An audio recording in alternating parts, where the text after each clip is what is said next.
Bienvenue dans les veillées de l'ombre.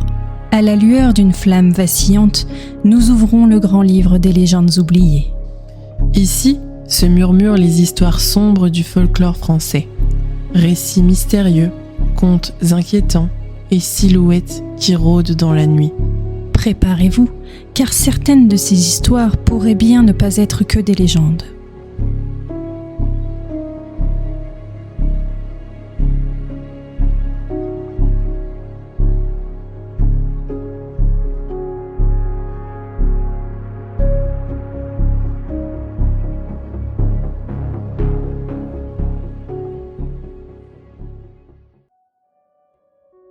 Au XVIIIe siècle, dans les ruelles de Lyon, une femme attisait autant la curiosité que la peur. On la disait guérisseuse, mais certains affirmaient qu'elle parlait aux esprits. On venait frapper à sa porte pour soigner une fièvre, apaiser un enfant malade ou rendre la force à un vieillard. Ces remèdes étaient faits de simples plantes, mais ces prières, ces formules murmurées donnaient l'impression d'une magie invisible. Mais les rumeurs circulaient. Certains disaient qu'elle pouvait guérir d'un mot, mais aussi maudire d'un regard. D'autres juraient l'avoir vue la nuit déposer des herbes au carrefour comme des offrandes à des puissances qu'on n'osait pas nommer.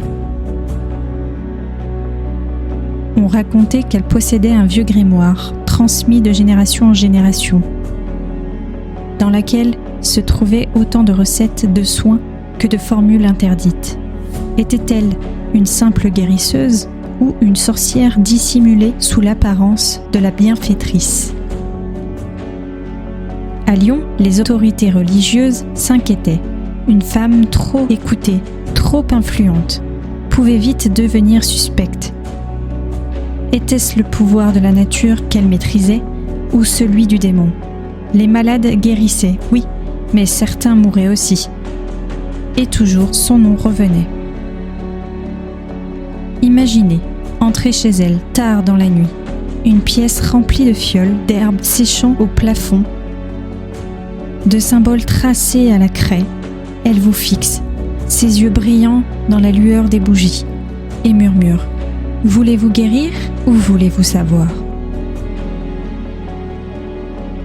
Finalement, elle fut arrêtée, jugée pour pratique suspecte, accusée d'avoir recours à des forces interdites. Pourtant, même face à ses juges, elle affirma qu'elle n'avait jamais servi que la vie et la guérison. Cette femme, entre savoir ancestral et accusation de sorcellerie, devint une légende lyonnaise. Son nom, Marie Navarre, la guérisseuse de Lyon.